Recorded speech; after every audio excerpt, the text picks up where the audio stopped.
오늘 제가 신년 벽두 한반도 통일 문제를 생각하다 어떻게 통일할 것인가 이런 부분입니다. 여러분 제가 준비해온 거 첫 장을 좀 여기 주십시오.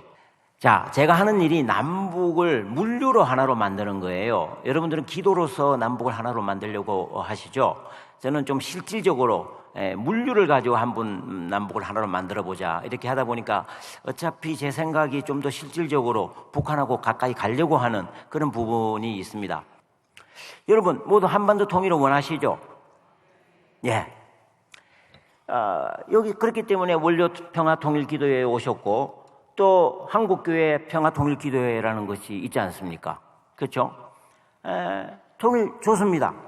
그런데 여러분이 생각하시고 원하시는 통일이 어떤 형태인가요? 여러분이 원하는 통일은 혹시 북한이 확 없어져 이루어지는 통일입니까? 당장 망해서 이루어지는 통일입니까? 그 이유는 미워서, 나빠서, 사탄이라서. 그런데 북한이 확 없어지고 당장 망한 다음 나타날 통일 과정 생각해 보셨습니까? 우리가 원한다고, 그렇게 원한다고 북한이 확 없어지고 금방 망할 수 있습니까? 망해야 될 텐데 안 망하고 있으니까 망할 때까지 기다려야만 합니까? 여러분, 오늘 통일 문제와 관련해서 반드시 저와 함께 답을 찾아내야 됩니다. 어떻게 통일할 것인가? 당장 통일할 수가 있다고 해도 통일에 따른 이질적 삶의 방식에 따른 혼란이 예상보다도 훨씬 클 수 있습니다. 상상외로 많은 돈이 들어갈 수도 있습니다. 이것을 조달하고 극복하는 것은 궁극적으로 남북한 주민이 해야 될 일이죠. 여러분과 우리 후대가 해야 돼요. 보십시오. 사진을 한번 보십시오. 넘겨주세요. 이런 아직도 이와 같은 생활에 쌓여 있는 것이 있습니다. 평화자동차에서 좋은 차를 만들었습니다만 길이 없잖아요. 이거 제가 찍은 사진입니다. 무산.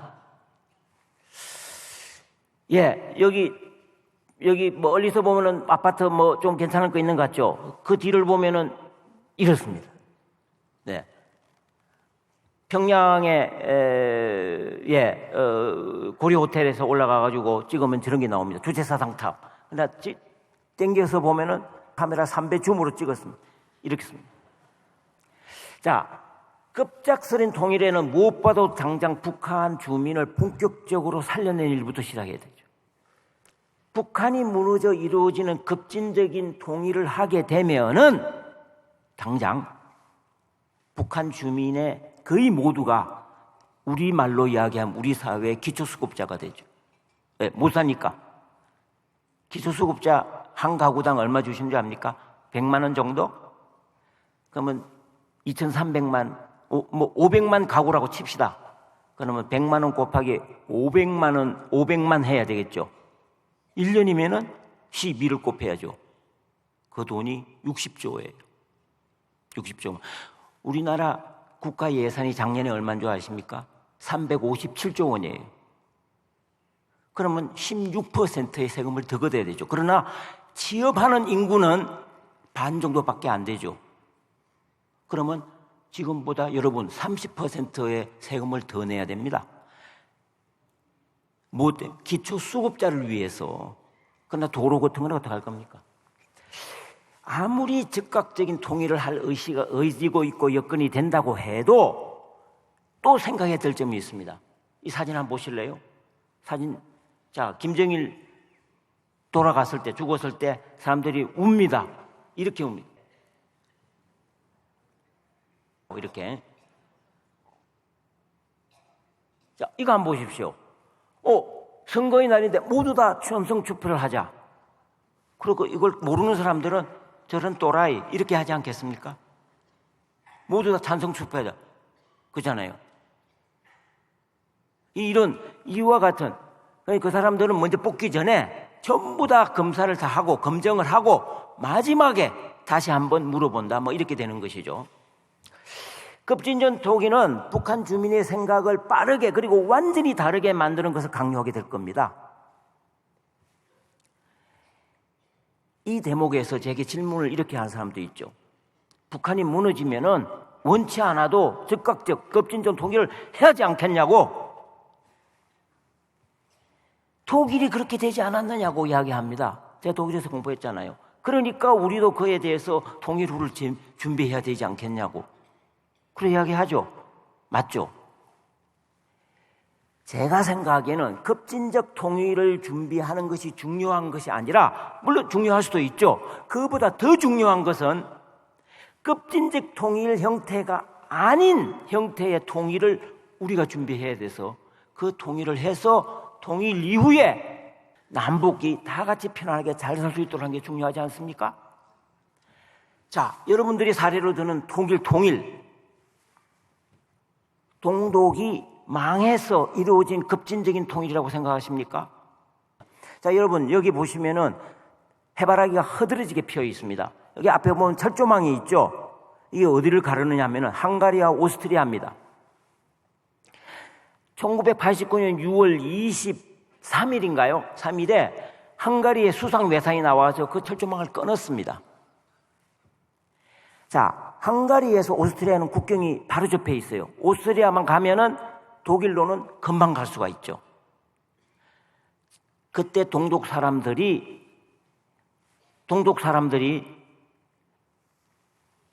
전부 많은 사람들이 헝가리에 휴가를 보내고 있었습니다. 근데 그걸 들었어요. 철조망이 끊어졌다고.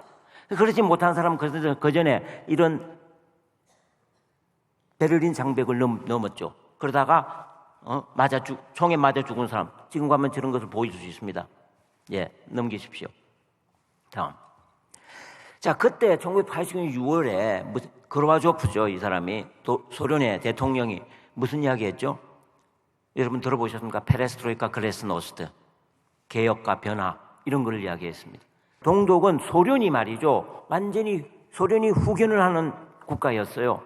한마디 하면은 꼼짝을 못할 정도였습니다. 그런데 그 국가가 동독을 들어 너네들 개혁 개방해라, 바꿔라, 그렇게 이야기했단 말이에요.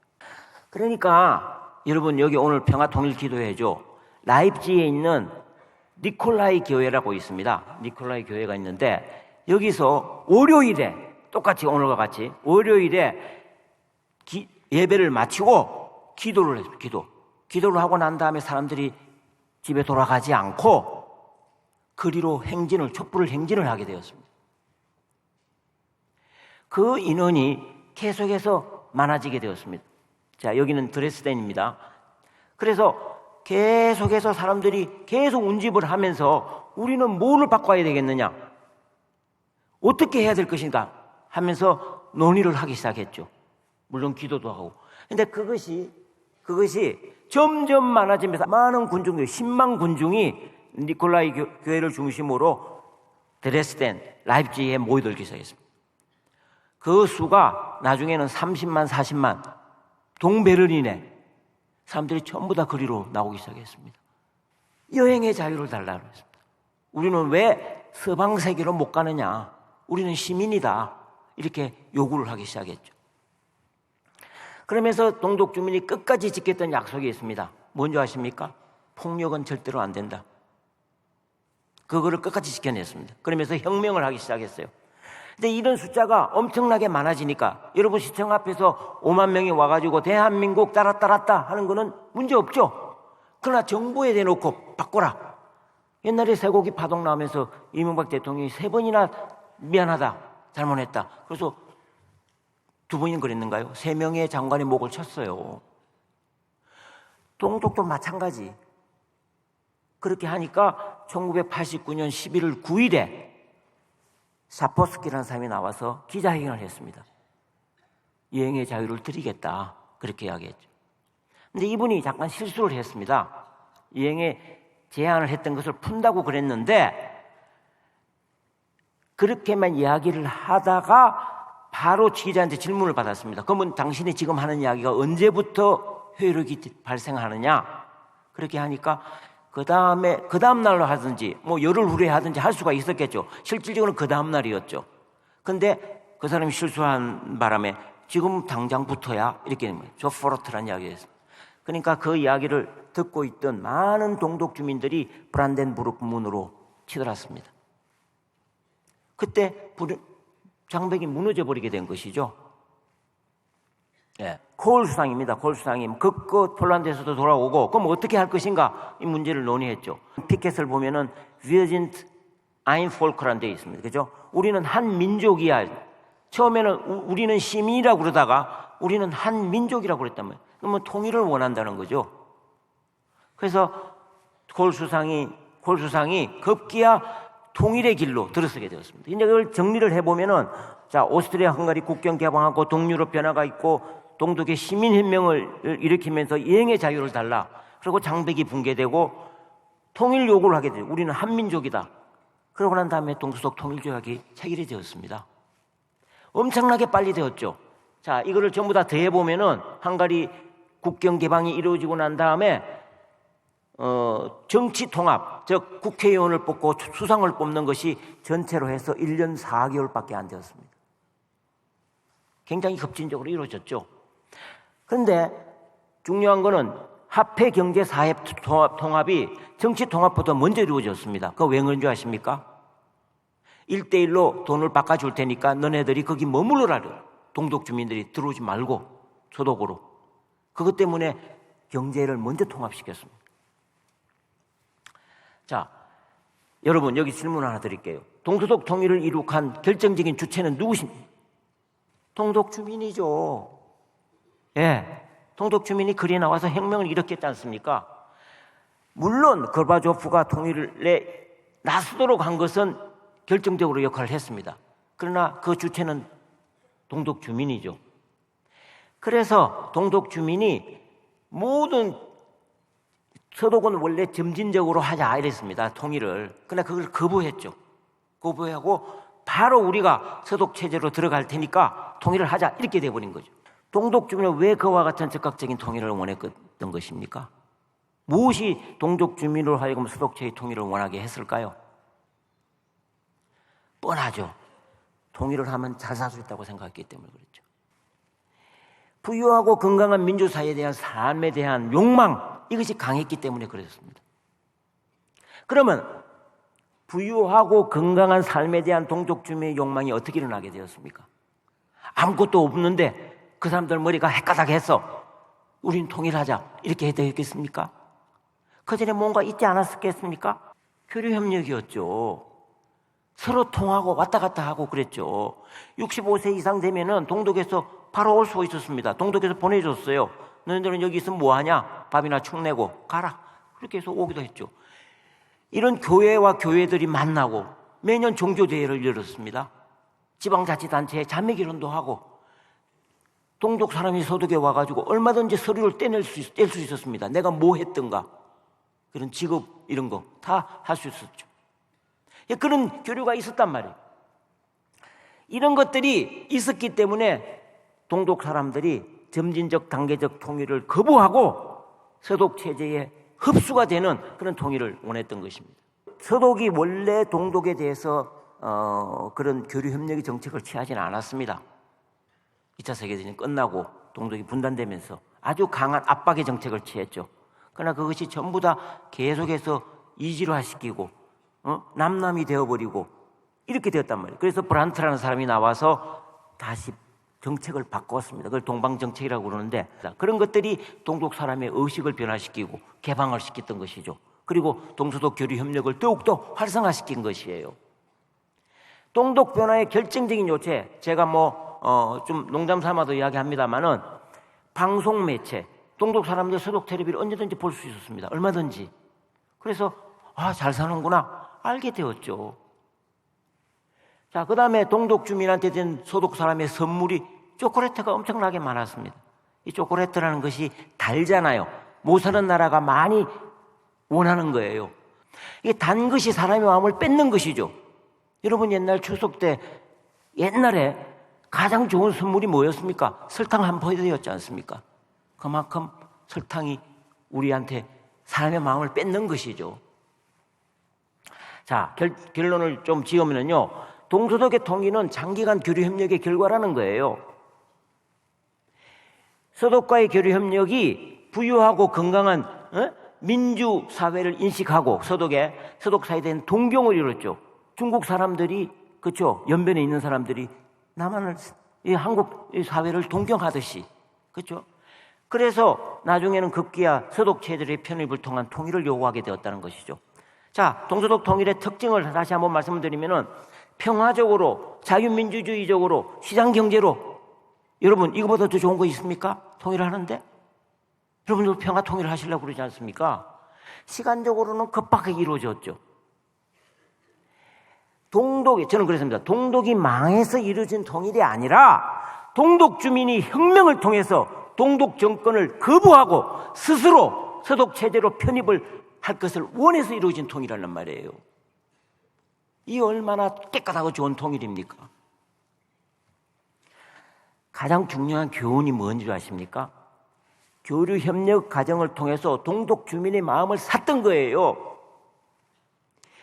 통일이 사람이 하는 것이지 않습니까? 그 사람이 중심에 있었던 것이죠.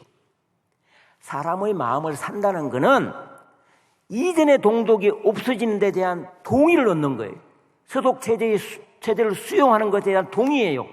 이것이 가장 빠르고 효과적인 통일과 통합의 방법이라는 것을 우리가 알 수가 있던 것이죠.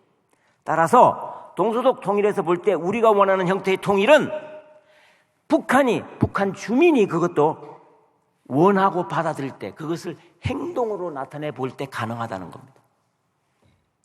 그럼 어떻게 해야 북한 주민으로 하여금 그와 같은 마음을 갖게 할 수 있을까요? 지금까지 왜 그러지 못했는가요? 제가 지금 이야기 드리는 거는 우리가 지금 해야 될 겁니다. 우리 정부가 지난 30년, 40년 동안 견지해왔던 정책이에요. 사실상의 통일이라는 거예요. De facto unification. 통일은 아니지만 통일 같은 상태를 만드는 거예요.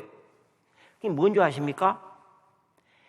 여러분들이 제가 오늘 이런 강의를 했으면은, 야, 지금 우리 한번 북한에 가보자. 있는 교통수단으로. 백두산도 가고 평양도 가보고 9월산도 가고 칠보산도 가보자. 이렇게 갈 수 있어야 되는 거예요.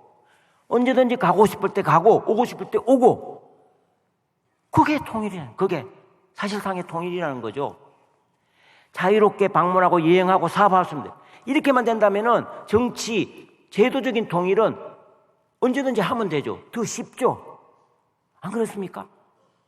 주변국도 수용을 용이하게 할 수 있는, 우리가 실질적으로 왔다 갔다 하면 통일된 거랑 마찬가지면 뭐라고 그러겠습니까? 그쪽에서. 사실상의 통일을 이루기 위한 가장 중요한 원칙이 있습니다. 이게 뭐냐면요, 절대 포기하지 않고 우리가 할 수 있는 규모와 정도, 남북한 모두에게 도움이 되는 교류 협력을 중단하지 않고 계속 추진하는 겁니다. 그리고 남북 교류 협력이 중단되지 않으려면 교류 협력을 정치 군사 부분과 반드시 분리해서 추진해야 돼요. 정치 군사 문제를 풀기는 풀어야죠. 그러나 교류 협력도 해야 된다는 거예요. 오히려 교류 협력을 통해서 정치 군사 문제를 풀 수 있도록 우리가 만들어야 된다는 것입니다. 절대 잊지 말아야 할 것, 교류 협력이 북한에 남한하라는 거예요. 교류 협력을 하면 할수록 우리가 원하는 북한을, 우리가 원하는 형태의 북한을 북한 스스로 선택할 수밖에 없는 통일을 가져올 것이라는 사실입니다. 여러분, 남북 교류 협력이 중단이 지속되는 이유가 뭔지 아십니까? 제가 보기에는 교류 협력이 가져올 긍정적인 결과, 통일, 궁극적 통일이죠.